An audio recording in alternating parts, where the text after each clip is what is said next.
சர்வசம முக்கோணங்கள். So சர்வசம முக்கோணங்கள்ல first என்றால் என்ன டெஃபினிஷன் நம்ம பார்த்துக்கலாம்.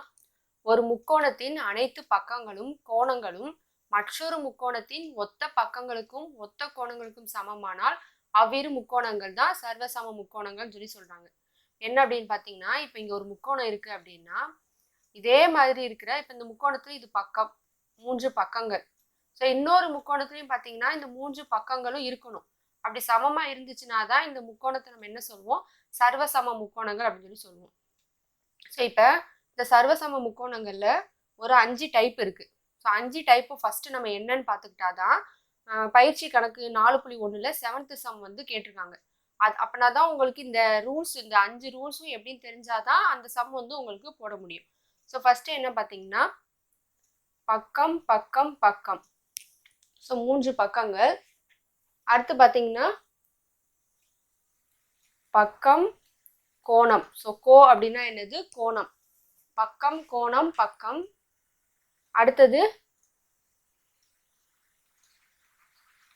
கோணம் பக்கம் கோணம். அடுத்தது 4th கோணம் கோணம் பக்கம். அடுத்து 5th பார்த்துக்கோங்க. இது வந்து என்ன அப்படின்னா செங்கோண முக்கோணம் கர்ணம் பக்கம். ஸோ இந்த 5 ரூல்ஸ் தான். இந்த 5மே உங்களுக்கு நல்லா தெரிஞ்சாதான் நம்ம என்ன பண்ண முடியும், 2 முக்கோணம் வந்து சர்வசம முக்கோணமா அப்படின்னு சொல்லி தெரியும். ஃபர்ஸ்ட் நம்ம பார்க்க போறது பக்கம் பக்கம் பக்கம். ஸோ 3மே என்னது, பக்கங்கள் பார்க்க போறோம்.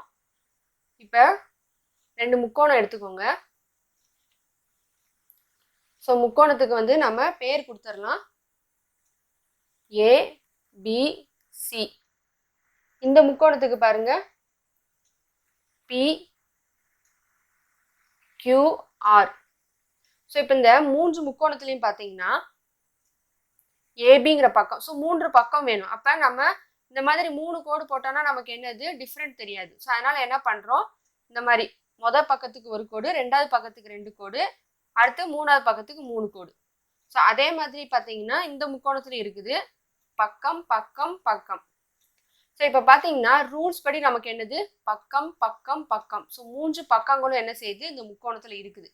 ஸோ உங்கள் புக்கில் பார்த்தீங்கன்னா இந்த டயக்ராம் வந்து எப்படி கொடுத்துருப்பாங்க அப்படின்னா, ஸோ இந்த டயக்ராமுக்கு பதிலாக உங்கள் புக்கில் நீங்கள் பார்த்தீங்கன்னா, ஸோ புக்கையும் இந்த லெசனையும் நீங்கள் கம்பேர் பண்ணி பார்த்தீங்கன்னா உங்களுக்கு புரியும். ஸோ முக்கோணம் வந்து இப்படி தலைகீழாக கொடுத்துருப்பாங்க, கியூஆர் பி அப்படின்னு சொல்லி கொடுத்துருப்பாங்க. இங்கே பக்கம், இங்கே 2 பக்கம், இங்கே பக்கம்.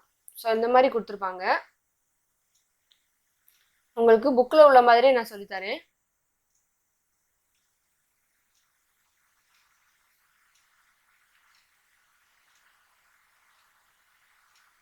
புக்கில் உள்ள மாதிரியே உங்களுக்கு வந்து ஸோ முக்கோணம் பார்த்தீங்கன்னா ஏபிசி அப்படின்னு சொல்லிட்டு முக்கோணம் கொடுத்துருக்காங்க.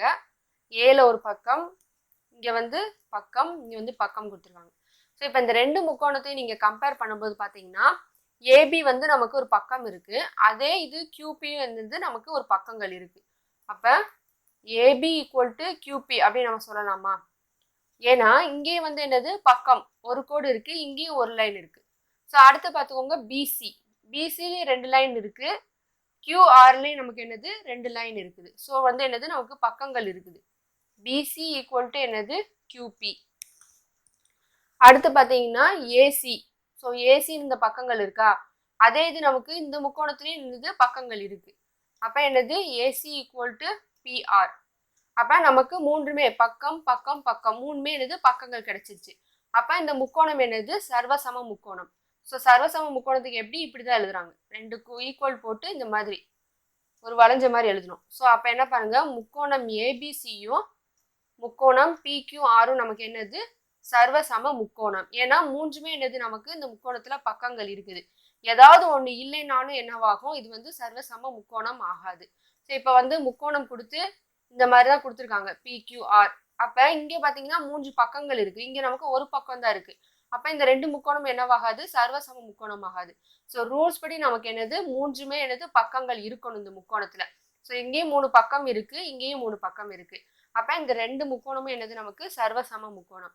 அடுத்து என்ன பார்க்க போறோம், ஸோ பக்கம் பக்கம் பார்த்துட்டோம். அடுத்து என்னது, பக்கம் கோணம் பக்கம். பக்கம் கோணம் பக்கம். ஸோ இதுலேயே நமக்கு தெரியும் 2 பக்கம் நமக்கு வேணும், ஒரு கோணம் நமக்கு இருக்கணும். ஸோ புக்கில் உள்ள மாதிரியே பாருங்க, டயக்ராம் போட்டுக்கலாம். 2 முக்கோணம் கொடுத்துருக்காங்க, ஏபிசி. ஏல வந்து ஒரு கோணம் கொடுத்துருக்காங்க, ஏபி ஒரு பக்கம், ஏசி வந்து இன்னொரு பக்கம் சொல்லியிருக்காங்க. அதே மாதிரி எக்ஸ் ஒய் இசட். ஸோ எக்ஸில் வந்து கோணம் கொடுத்துருக்காங்க, எக்ஸ்ஒய் ஒரு பக்கம், இசட்டில் ஒரு 2 பக்கம். ஸோ இங்கே பார்த்தீங்கன்னா நமக்கு என்னது, இப்போ பாருங்களேன், இது வந்து கிளாக் வைஸ் படி பாருங்க. ஏபியில் வந்து பக்கம் இருக்குது, அடுத்து அப்படியே என்னது கோணம் வருது, அடுத்து ஒரு பக்கம் இருக்குது. ஸோ கண்டினியூஸாக இருக்கா, கண்டினியூஸாக நமக்கு என்னது பக்கம் கோணம் பக்கம்னு இருக்குது. அதே மாதிரி இதுலேயும் பாருங்க, பக்கம், ஸோ மேலே கோணம், அடுத்து ஒரு பக்கம் ரீச் பண்ணிட்டோம். ஸோ நமக்கு வந்து பக்கம் கோணம் பக்கம் இப்படி வந்து என்ன செய்யணும், வரிசையாக இருக்கணும். அதுக்காக நீங்கள் வந்து 2 பக்கம் இருக்குது ஒரு கோணம் இருக்குன்னு எழுதிடக்கூடாது. சப்போஸ் இதே டயக்ராம் பாருங்க, கோணம் போட்டிருக்காங்க, so X Y Z, so பக்கம் கோணம் பக்கம். ஸோ இப்படி இருந்தால் வந்து இதை நம்ம சொல்லலாமா, சொல்ல முடியாது. ஏன்னா இங்கே பார்த்தீங்கன்னா இங்கே பக்கம் இருக்குது, இங்கே வந்து நமக்கு என்னது கோணம், இங்கே பக்கம், இங்கே கோணம் பக்கம் கோணம் வரணும். ஸோ இங்கே பார்த்தீங்கன்னா நமக்கு வந்து வரிசைப்படி வரணும், பக்கம் வரணும், அடுத்தது கோணம் வரணும், அடுத்தது பக்கம் வரணும். இங்கே பார்த்தீங்கன்னா இங்கே பக்கம் இருக்குது, ஸோ பக்கம் இருக்குது, அடுத்து என்ன செய்யணும், இங்கே கோணம் வந்திருக்கணும், நமக்கு கோணம் வரணும், அடுத்து இங்கே பக்கம் வந்திருக்கணும். ஸோ அப்படி வரல, ஏன்னா நமக்கு இங்கே தான் கரெக்டாக இருக்குது பார்த்தீங்களா, பக்கம் அடுத்தது ஒரு கோணம் இருக்குது, அடுத்து பக்கம். ஸோ கண்டினியூஸாக இருந்தது, மூன்றுமே நமக்கு ரூல்ஸ் படி வரணும். இங்கே பாருங்க, எக்ஸ்ஒய் பக்கம் கோணம் பக்கம், ஸோ மூணுமே என்னது பக்கம் கோணம் பக்கம். ஸோ நமக்கு ரூல்ஸ் படி என்னது மூணுமே வரிசையாக வந்திருக்குது. அப்படி வந்துச்சுன்னா நமக்கு என்னது, இது சர்வசம முக்கோணம். ஸோ ஏபிங்கிற பக்கமும் எக்ஸ்ஒய்ங்கிற பக்கமும் ஈக்குவல். அடுத்தது கோணம் பிஏசியும் கோணம் ஒய்எக்ஸ்இசட்டும் என்னது நமக்கு ஈக்குவல் தான். அடுத்த பக்கம் என்னது ஏசியும், ஸோ பக்கம்னால ஏசியும் எக்ஸ்இசட்டும் ஈக்குவலாக இருக்குது. அப்போ நமக்கு இது என்னது ஒரு சர்வசம முக்கோணம். ஸோ என்னது நமக்கு வரிசையாக பக்கம் கோணம் பக்கம்னு வரிசையாக வரணும். அடுத்தது என்ன பார்க்க போகிறோம், கோணம் பக்கம் கோணம், கோணம் பக்கம் கோணம். ஸோ டயக்ராமில் பாருங்க, 2 முக்கோணம் கொடுத்துருக்காங்க, ஏபிசி. ஏல ஒரு கோணம், பியில் இன்னொரு கோணம், அடுத்தது பிக்யூஆர். ஸோ பியில் ஒரு கோணம், கியூவில் ஒரு கோணம். ஸோ இப்போ பார்த்தீங்கன்னா நமக்கு என்ன வரணும், பக்கம் கோணம் பக்கம் கோணம் வரணும். ஸோ நமக்கு வந்து ஏல ஒரு கோணம் இருக்குது, நடுவில் என்ன வரணும், நமக்கு ஒரு பக்கம் வரணும். ஆனால் இது வந்து சர்வசம முக்கோணம் கொடுத்துருக்காங்க. இது சர்வசம முக்கோணம் ஆகணும்னா நமக்கு கோணம் இருக்குது, அடுத்தது பக்கம் எங்கே இருக்கணும், கண்டிப்பாக இங்கே தான் இருக்கணும். ஏன்னா அப்படின்னா தான் இந்த ரூல்ஸ் படி நமக்கு என்னது, இது சர்வசம முக்கோணம் ஆகும். ஸோ கோணம் அடுத்தது ஒரு பக்கம் அடுத்தது ஒரு கோணம், ஸோ கோணம் அடுத்தது ஒரு பக்கம் அடுத்தது ஒரு கோணம். ஸோ இந்த மாதிரி நமக்கு ரூல்ஸ் படி வரிசையாக இருக்கணும். இப்போ பார்த்தீங்கன்னா இங்கே ஒரு கோணம் இருக்குது, இங்கே ஒரு பக்கம் இருக்குது, இங்கே ஒரு கோணம் இருக்குது. இது வந்து சர்வசம முக்கோணம் ஆகாது. ஏன்னு பார்த்தீங்கன்னா நமக்கு வரிசைப்படி என்ன இருக்கணும், கோணம் பக்கம், இங்கே ஒரு கோணம் இருக்கணும். இங்கே ஒரு கோணம் இருந்திருந்தா இது சர்வசம முக்கோணம், இங்கே வந்து ஒரு கோணம் இருக்கணும்.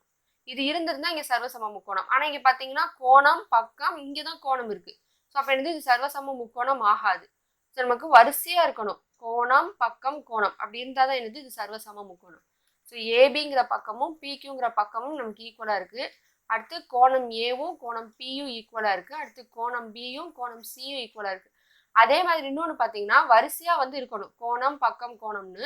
இன்னொன்று இந்த முக்கோணத்தை எடுத்து அப்படியே இந்த முக்கோணத்து மேலே வச்சா இந்த முக்கோணம் என்னவாகும், இந்த கோணம் என்னவாகும், பிங்கிற கோணம் இங்கே வந்துடும். ஸோ இமேஜ் பண்ணி பாருங்க, இந்த பிக்யூஆர் அப்படிங்கிற முக்கோணத்தை அப்படியே தூக்கி இது மேலே வைக்கிறோம். ஸோ வைக்கும் போது பிங்கிற கோணம் இங்கே வந்துடும், கியூங்கிற கோணம் இங்கே வந்துடும். ஸோ வந்து கோயின்சிடென்ட் ஆகணும் ஒன்றும், அதே அந்த பிங்கிற கோணம் இந்த ஏ மேலே வரணும், கியூங்கிற கோணம் பி மேலே வரணும். அப்படி இருந்தாலும் இது என்னது, நமக்கு ஒரு சர்வசம முக்கோணம். 3 முக்கோணம் பார்த்துட்டோம். அடுத்து வந்து கோணம் கோணம் பக்கம். ஸோ அடுத்து பார்த்தீங்கன்னா கோணம் கோணம் பக்கம். ஸோ ஃபர்ஸ்ட் கோணம், செகண்ட் கோணம், மூணாவது பக்கம் வரணும். ஸோ இதுக்கு டயக்ராம் பாருங்க, 2 முக்கோணம் கொடுத்துருக்காங்க, ஏ பிசி. அடுத்தது என்னது? எம்என்ஓ. ஸோ ஏங்கிற கோணம், பிங்கிற கோணம். அடுத்தது பார்த்தீங்கன்னா எம்ங்கிற கோணம், என்கிற கோணம். ஸோ இதில் பார்த்தீங்கன்னா நமக்கு என்ன வரணும்? கோணம், கோணம். அடுத்தது என்னது? பக்கம் வரணும். ஸோ அடுத்தது பக்கமே வரணும்னா என்னது? இங்கே தான் நமக்கு பக்கம் இருக்கணும். ஸோ கோணம், ரெண்டாவது கோணம், மூணாவது அடுத்தது பக்கம். இங்கே பார்த்தீங்கன்னா நமக்கு கோணம் நடுவில் பக்கம் வரணும், கோணத்துக்கு நடுவில். அதனால தான் என்ன செஞ்சோம்? அந்த ஏங்கிற கோணத்துக்கு நடுவில் இங்கே பக்கம் நம்ம குறிச்சோம்.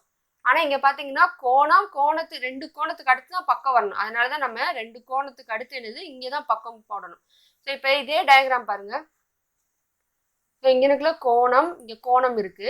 நீங்க பக்கம் சொல்லிட்டு இங்க போடக்கூடாது. ஏன்னா இதுக்கு அடுத்தது இது ஒரு பக்கம் தானே, இது ஏபிசின்னு வச்சுக்கலாம். ஸோ ஏபி வந்து ஒரு பக்கம் தானே, அப்போ கோணம் சி, கோணம் ஏ, இது பக்கம் இங்கே தான் குறிக்கணும். ஸோ இப்படி இருந்துச்சுன்னா நமக்கு என்னது? இது வந்து ஒரு சர்வசம முக்கோணம். ஸோ ரூல்ஸ் தான் ரொம்ப முக்கியம். ரூல்ஸ் படி வரிசையா இருக்கணும். கோணம், கோணம், அடுத்ததான் நமக்கு பக்கம் இருக்கணும்.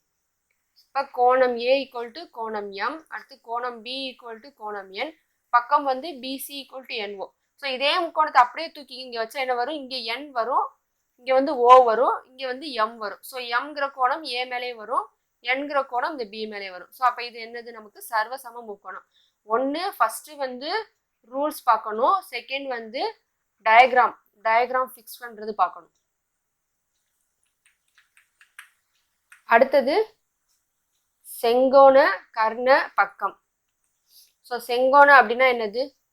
செங்கோணம்னாலே நமக்கு என்னது? 90 டிகிரி. ஸோ பார்த்தீங்கன்னா 90 டிகிரி நமக்கு வந்து முக்கோணத்தில் இருக்கணும். இது வந்து என்னது? செங்கோண முக்கோணம். இப்போ ரெண்டு டயக்ராம் இருக்கு நமக்கு, ஏபிசி பிக்யூஆர். ஸோ இது வந்து என்னது? நமக்கு 90 டிகிரி. ஸோ செங்குத்து கோடு எப்பவுமே நமக்கு என்னது? 90 டிகிரி. ஸோ நமக்கு என்னது? செங்கோணம் இருக்கு, அடுத்து என்ன இருக்கணும்? கர்ணம் இருக்கணும். ஸோ செங்கோணத்துக்கு அடுத்து என்ன இருக்கு? கர்ணம் இருக்கு. ஸோ அடுத்தது என்னது நமக்கு இருக்கணும்? பக்கம் இருக்கணும். ஸோ செங்கோணம், கர்ணம், பக்கம். ஸோ இந்த மாதிரி தான் நமக்கு இருக்கணும். ஸோ டிஃப்ரெண்ட்டுக்காக ரெண்டு கோடு போட்டுக்கலாம். அடுத்து செங்கோணம், கர்ணம், அடுத்து என்னது? பக்கம். செங்கோணம், கர்ணம், அடுத்து வந்து பக்கம்.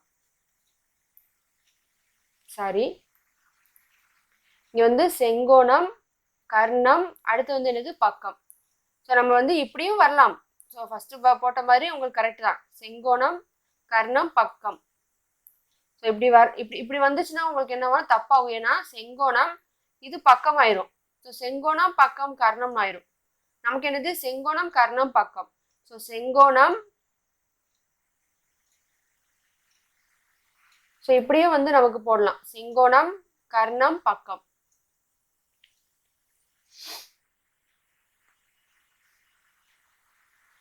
செங்கோணத்துக்கு ஆப்போசிட்டா என்ன இருக்கணும்? கர்ணம். இந்த சாஞ்சு ஒரு லைன் இருக்கணும், ஏசி. ஸோ செங்கோணம், கர்ணம், கர்ணத்துக்கு அடுத்து என்னது? பக்கம். ஸோ வந்து எப்படியும் போடலாம். நீங்க செங்கோணம், கர்ணம், பக்கம் வரலாம், இப்படியும் வரலாம்.